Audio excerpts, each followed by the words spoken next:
Welcome back to the GSMC Hockey Podcast presented by the GSMC Sports Network. We're back with our fourth segment of the night talking about Team Finland in this Four Nations Face-Off tournament. Going on to their forward core, before I talk about their forward core, I would say that this team is probably right now 4th out of 4. I think that Sweden can't. Oh my goodness, I'm struggling tonight. I apologize. Sweden, Canada, and USA are 3 of the best teams we've seen internationally in a very long time. All 3 teams have bona fide superstars all over the place. Now, when it comes to Team Finland, it is more of a team. And I want to stress that. When we're looking at this team, honestly, it's put together like how an NHL team kind of would be, with more quality in depth than an NHL team. This is a team that would win a Stanley Cup, absolutely. All of these teams are teams that would win a Stanley Cup. That's kind of what international competition is. But when we're talking about in this tournament, I think that this is the 4th out of 4 teams here. With Teuvo Teravainen, Alexander Barkov, and Mikko Rantanen on the first line, honestly, that might be the best first line in this tournament.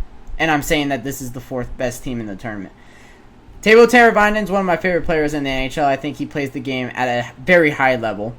Alexander Barkov is the best two-way forward in the game right now. 2-time Selke winner, coming off of a Stanley Cup championship, coming off of Stanley Cup champions with the Florida Panthers. He's absolutely deserving on the first line center over Sebastian Aho, and Mikko Rantanen on the first line right wing, who is one of the best forwards in the NHL as well.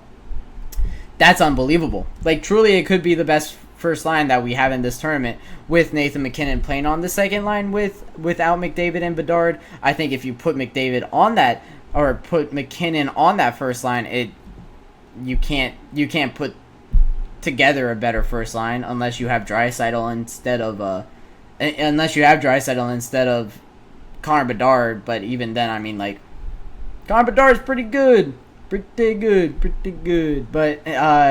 first line, Teuvo Teravainen, Alexander Barkov, Mikko Rantanen looks amazing. Second line, Arturi Lehkonen, another Avalanche. Sebastian Aho and Patrik Laine, if he can. Another guy that currently can't play hockey right now. Different reasons for Gabriel Landeskog. Gabriel Landeskog has, injury that's holding him back. Patrik Laine has, his mental health is holding him back. Always want to see him get better. Hoping that he gets better. Always love to see him playing hockey, whether it's for the Blue Jackets, for the team I have grown up supporting, or another team. Still just want to see him out there on the ice playing the game that he fell in love with to start. But with that being said, I do have him on that second line right wing. We don't know what level of Patrik Laine we will get back when he does come back to the game, but look, he's one of the best forwards in the NHL when he's playing. When he's on, when it's his day, he is one of the best forwards in the NHL. And I think he just needs to remind a lot of people about that, because a lot of people are kind of forgetting about it nowadays. Eetu Luostarinen, who's coming off of a Stanley Cup, Roope Hintz, and Kasperi Kapanen is the third line. I really like that third line a lot. Maybe Kasperi Kapanen and Jesperi Kotkaniemi can switch, but I do like Kasperi Kapanen a little bit more. Matthias Machelli, Anton Lundell, and Jesperi Kotkaniemi is the fourth line for Team Finland. I really like that fourth line also. The team is a team here in Finland. It has a little bit more of a drop off in the depth that we don't see teams like we don't see in Canada. We don't see it in Team USA. Like, Vincent Trocheck is on the fourth line of Team USA, but he plays on the top, and at least top 6 always for the New York Rangers, whether that's on that first line or not. He is still on that top 6 for the New York Rangers. And Anton Lundell is more of a third line guy for the Florida Panthers.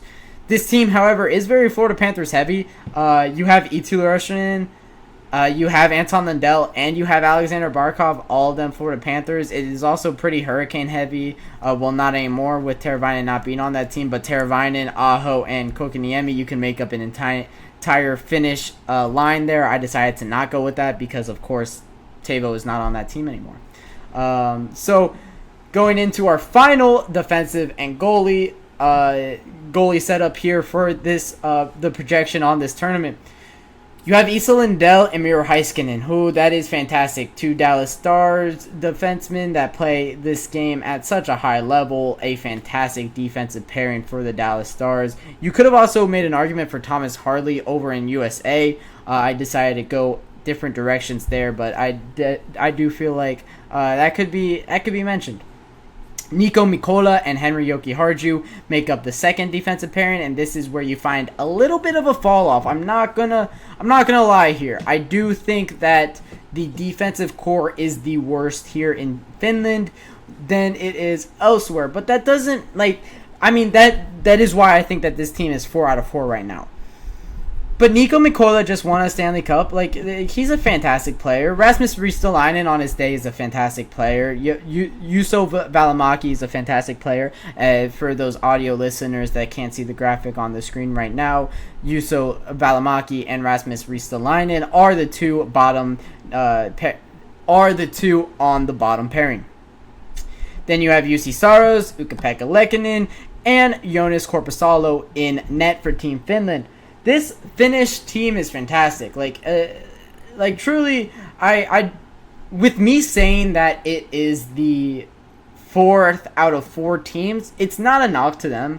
It's just the other 3 teams are fantastic, and Team Finland is just, they are what they are, right? If they play to their potential, right? If this 4 group, let's take it back to the 4 group here. If this 4 group of Rantanen, Laine, Aho, Arturi Lehkonen, Rupe Hintz, Jesperi Kotkaniemi, Anton Lundell all play up to their potential and can all hit their ceiling in this tournament at the same time, man, it can be special. Especially with Aho and Laine on the line. Are you kidding me? That could be gross. But we don't know we just don't know what Patrik Laine we're gonna get in this tournament. We don't know what level of Kasperi Kapanen, Jesperi Kotkaniemi, Matthias Machelli. We don't know the levels that we're gonna be getting here. So it's gonna be a little bit more difficult. So if I did have to give a weakness, it would be that this team is a little bit too reliant on too reliant on the only word that's coming into my head right now is wishy-washy. But I think you guys know what I'm trying to say here. 2 inconsistent forwards and 2 inconsistent players. When they hit their ceiling, man, it could definitely look special, and they can definitely win this tournament and prove me wrong here, but as things stand right now, I just think that their floor is a little bit lower than the other team's floor. I think it is significantly lower than the other team's floor, to be honest.